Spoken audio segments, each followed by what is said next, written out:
Welcome back to the PFC podcast.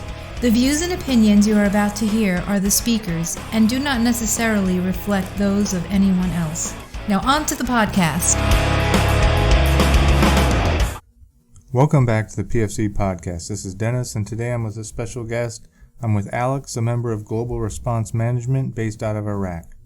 The reason I wanted to set this up is in a previous podcast, Jim Zarnik mentioned that we need to check our ego at the door and start thinking of the JIM environment as joint, interagency, intergovernmental, multinational.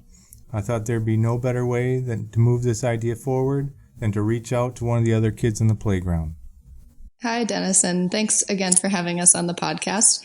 My name's Alex Potter. I'm a registered nurse and also the Director of Communications for Global Response Management. Like you said, our base is in Iraq. We're an international 501c3 registered NGO that was formed out of necessity at the beginning of the Battle of Mosul, when no other organizations were stepping up in the realm of trauma care, specifically frontline trauma stabilization points or casualty collection points. From November 2016 to 2017, we stabilized and transported between 8,000 and 10,000 civilian and military casualties, that being Iraqi military casualties in the battles of East and West Mosul, Tel Afar, Hawija, and Anbar. So we formed from a number of volunteers working with a variety of small, focused medical organizations like the Academy of Emergency Medicine out of Slovakia, GODOX from the United States, and MERMIT from Canada, to create a more cohesive team and bring some organization to the trauma referral pathway in Mosul. So on any given day, we'd see between 10 and 50 trauma patients. Our record, I believe, being 133 on the opening day of the Western Offensive, who we'd stabilize with basic TCCC and some ATLS interventions, like you guys know, stopping hemorrhage, ensuring airway, getting fluids in, pain management, and other advanced interventions like needle decompression, etc. So that was our project throughout all of last year. Now, thank goodness there's no more battles going on, so we're planning our next response. Oh, very good. That's incredible. Number of patients at any given time. What was your patient flow like? Did you hold patients or did you take them to other facilities? So the patient flow during the Battle of Mosul was kind of formed as it went on. We were one of the main organizations involved with forming the trauma referral pathway for civilians. So if it was a civilian trauma patient, I'll go back a little bit.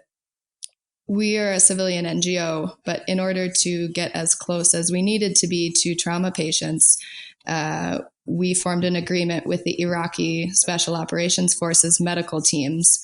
We co-located with them and agreed that we would treat their men and they would help us treat civilians and transport them. So as the front line moved further forward, we also moved with it because the majority of civilian NGOs have such a strict security boundary, whether it's 5 to 10K from mortar range. It varies from organization to organization. That's really ineffective when it comes to treating trauma. So that is why we chose to co-locate with the Iraqi medics. Now, if it was a military casualty, obviously the coalition was there with their amazing team, but they were usually in a different location than us. So we would receive the Iraqi military casualties, we'd stabilize them usually in under 10 minutes, and then transport them to the coalition where they had a more extensive team waiting with a doctor and a surgeon and an anesthesiologist, usually, along with the military, the SF medics. If it was a civilian, that changed depending on what point during the battle and what we had behind us. So the battle started at the end of October, I believe the third week of October, and it wasn't until the end of December when another medical NGO had set up their version of a trauma stabilization point about 20 minutes behind us. And it wasn't until early January that another NGO had set up a full, what do you call a Role 2, EMT type 2 hospital, again, about 20 minutes behind us and towards the end of the Eastern Offensive. But basically, at the beginning, they'd go from us to a local stabilization point 20 minutes behind us that with very limited capacity. And then they would have to cross over from Iraqi territory, switch ambulances, get checked by intelligence on both sides, and then be transported all the way back to Erbil. So they could go between 3 to 5 ambulance transfers, or 3 to 5 hours by the time they got back to an actual hospital. Thankfully, that changed as the battle progressed, and we were able to send patients to definitive care within Mosul itself. And when the Western Offensive started, it was a similar referral pathway, but the trauma response was more robust. So we had to only send patients, a 20 to 40 minute ride, depending on where the battle was. It sounds like you were able to get your evac times down to a more reasonable time. What were your longer evac times like? The longest times were definitely at the beginning of the battle, when there was no definitive care behind us and no other NGO had set up anything with doctors or surgeons for even damage control surgery. When it comes to NGOs, not the coalition, they were always present and ready and very skilled. But yeah, the evacuation times for the first 2 months could be up to 5 hours. And we had only providers in our facility, which when we were co-located with the Iraqi medics, we set up in abandoned houses, churches, mosques, basically whatever was deemed secure and close enough to patients. But again, as the battle went on, there were more robust facilities with surgeons and post-op care.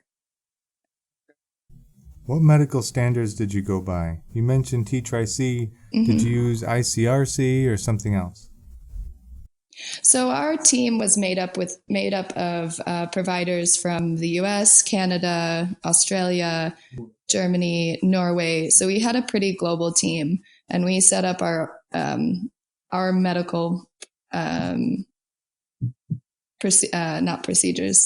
protocols were based on a variety, whether ITLS, ATLS, PHTLS. So we had a couple different physicians, a couple different nurses, and a couple different paramedics working on those. And our teams would work together usually for over a month. So we'd develop a good, working relationship and rapport. You mentioned you work with both Iraqi and American forces to provide care. How did you start building these relationships? Mm-hmm. So the relationship with the Iraqi military came about because our founder and CEO, Pete Reed, was doing medical care kind of independently with other volunteers before we officially formed GRM. He saw the opportunity to collaborate with their medical teams and saw that it would benefit patients more to make that partnership rather than to avoid it, like a lot of NGOs might. So he drove down the road one day, said hi, and said, "Can we have a meeting?" And kind of made this mutually beneficial deal that we are bringing higher skilled providers and more supplies to you guys, and you guys are providing us with protection and a good working relationship with the partner forces. And then it just developed from there. We were working, living, eating, sleeping with them. So we had a really good relationship with the Iraqis.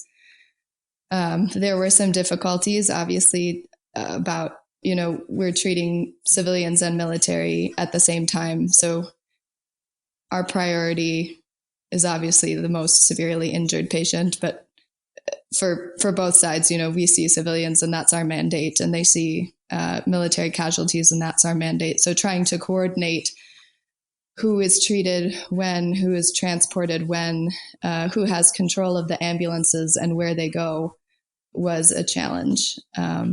But it always worked out in the end. And regarding the coalition medics, that is where, whether or not we would have been present, where all of the injured Iraqis would have gone already. Another way us working with the Iraqis was beneficial is that we were able to advocate for more ambulances from the Department of Health in Nineveh that were to fall under temporary control of the Iraqi military so that we could use those to transport both military and civilians. This way, also, we could call ahead to the coalition and let them know what type of injuries they were having that would be arriving and when they'd be arriving, rather than having them just show up out of the blue to their CCP. So yeah, that was how that developed. And the coalition always had a really very well prepared and well trained team. What were your friction points in building these relationships?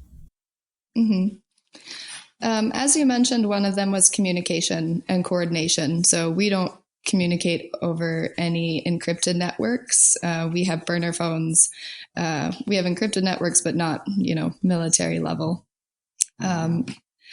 As well as we're not always privy to where the coalition may be moving or their plans or their, plans for the future. So it would be great if we could in the future continue to develop these like active working relationships between civilian NGOs and the military so we can work out how it can be beneficial to both of us. I think one of the main friction points that we had was that after the beginning of the Eastern Offensive, they treated very few civilians.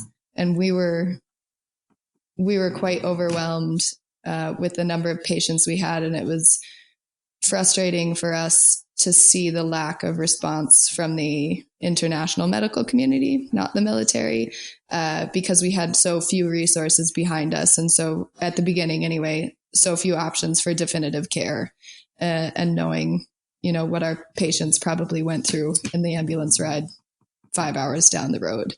But for good reason, that was their standard operating procedures, and their superiors had to make the decision, like, we need to focus on treating our guys and our partner forces, and we definitely respect that. But that was a frustration for us. But they did agree to eventually treat kids, I think, who were under 12 years old, and they had a provider, one of us, in the back of the ambulance, and the ones who were very severely injured and who would have died had they not taken them. So we appreciated that they could make that compromise. Now, all this was for the Battle of Mosul. Looking forward, how do you see interaction between NGO and U.S. military? Do you see these relationships becoming more frequent? I think Mosul was very unique in that, as people have said, it's the largest urban and most sustained urban warfare since Sarajevo, maybe it was. But warfare is becoming more and more non-conventional, where NGOs are having to make compromises to what they thought were their ethical standards, or at least, what their standards of practice had been in the past. Humanitarians are increasingly targeted rather than protected as well by hostile forces. So I think collaboration between military and NGOs should just increase, and I think they will. More hostile forces are using civilians as human shields, so military and civilian casualties are increasingly mixed. By having this collaboration, especially in conflict areas, it can take the load off of their medics from having to treat civilians and focus on treating their troops and partner forces. So that's one way I see it developing in the future. So say I'm coming to an area near you, and I know that there are other NGOs already there.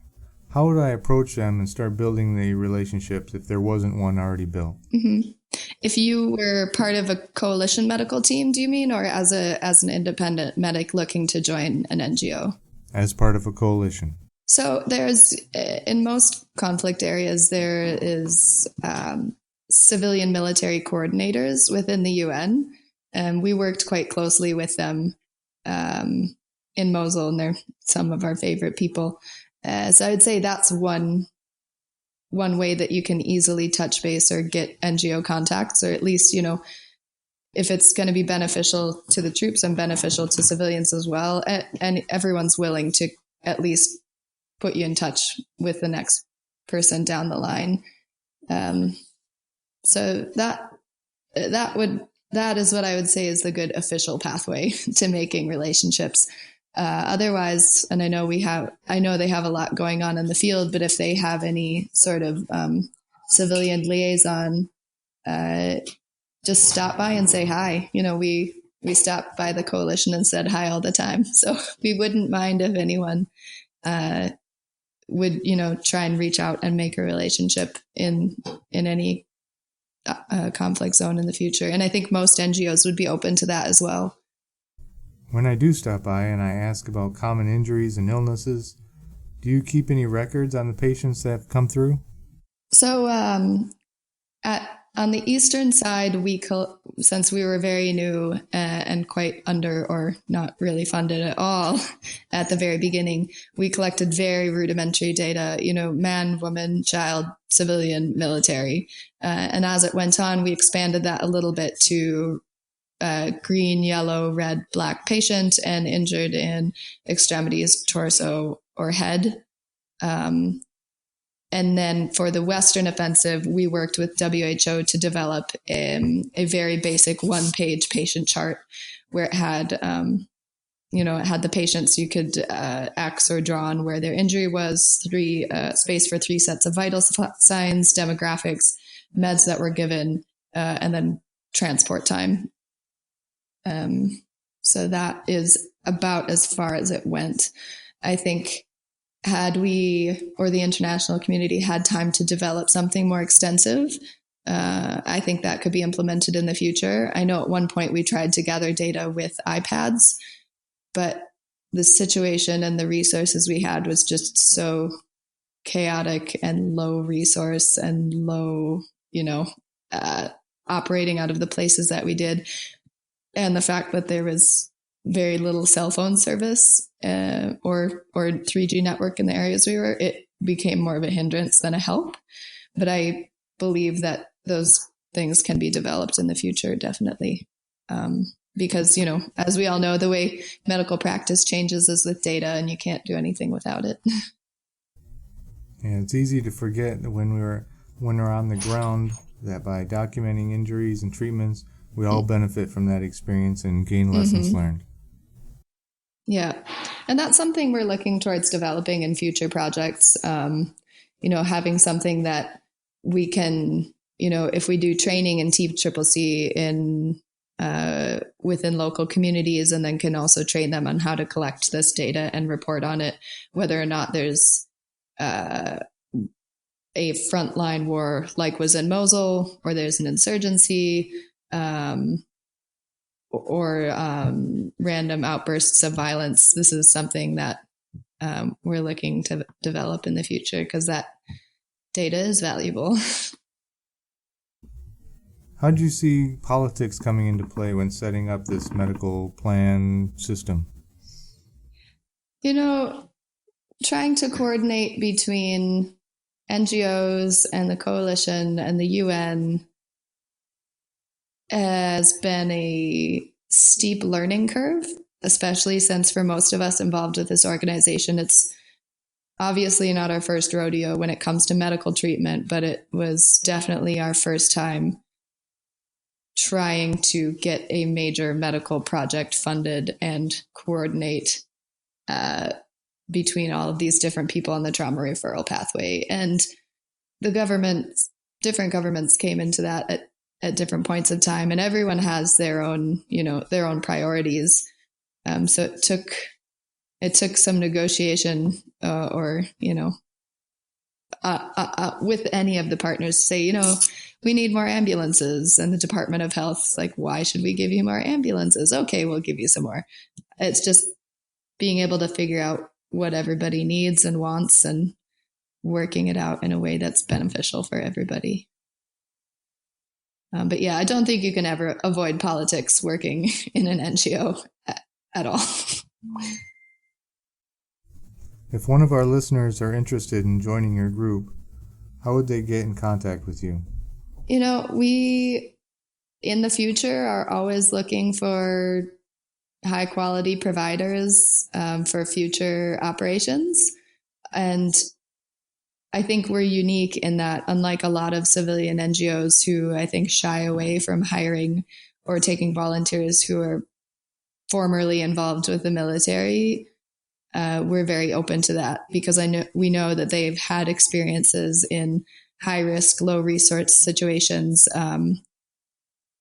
And they're usually very well security minded. They've usually had some sort of trauma experience that strictly civilian medical providers might not have had. So I think that is something that people should keep in mind if we're ever for our next response. And I think that's something that other NGOs should be open-minded to as well, because when it comes down to saving lives, it's just the quality of the provider, not where they came from, from one organization or from the military or whatever. So you can go to our website. It's global-response.org, and we have a volunteer request form on there. Right now, we don't have any active responses going on, and everyone has their fingers crossed that there's no war like Mosul anytime in the near future. But if you email us, we have a call with you, go over your qualifications, and we definitely keep people who we think we'd like to work with on file for the future. Alex, it was great talking with you. Yeah, you too. It's not often we get the opportunity to talk with someone from an NGO. I think we're all missing out if we don't take the time to talk with people outside of our normal circles. There's a lot that we can learn from each other. Thank you. And we appreciate you having us. Like, everybody at GRM is a really big fan of the podcast, and I know most of us listen to it on a regular basis, and we learn a lot from you guys. So that's it for today's podcast. Be sure to go to our website, www.prolongfieldcare.org. Find us on Facebook, YouTube, Instagram.